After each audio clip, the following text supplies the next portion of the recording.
est un petit peu dans la même philosophie que l'année dernière, en essayant évidemment de consolider et d'amplifier ce que l'on avait décidé dans notre programme, c'est-à-dire la volonté de rendre le Bastia festif et attractif. Attractif pour évidemment l'ensemble des touristes et de tous ceux qui viennent à Bastia et à qui on doit donner l'envie de venir à Bastia, et aussi évidemment pour les Bastiais.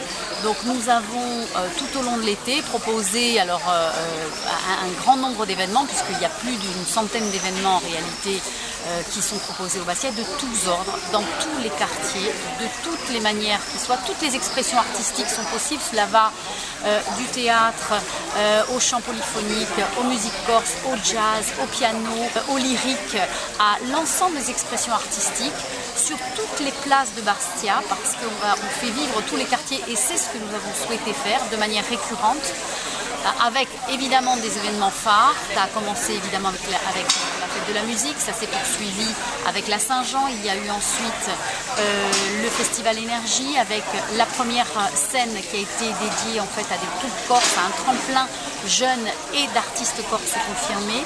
Ensuite, il y a le festival Porto Latine, avec lequel on a confirmé également cette année le partenariat. Et puis, nous allons terminer la saison avec un festival international pétanque qui va se dérouler sur la place Saint-Nicolas pendant 2-3 jours. La nouveauté, c'est que au niveau culture, au lieu de faire comme ils ont fait l'année dernière, en fait, également tout au long de l'été des propositions, ils ont créé en fait un festival sur 4 jours, du 29 juillet au 2 août, sous les honneurs des stades, qui permettra justement une présentation assez étoffée d'un petit festival, mini-festival culturel. Le patrimoine également, qui ouvre évidemment son musée, ses lieux, à des présentations tout au long de l'été.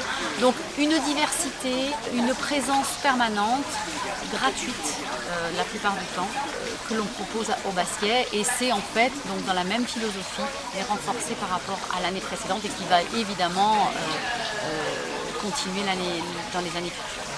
C'est une volonté de la mairie de Bastia, parce que évidemment il faut que la population bastiaise puisse participer sans restriction. Donc la volonté, c'est évidemment la gratuité et l'ouverture au plus grand nombre.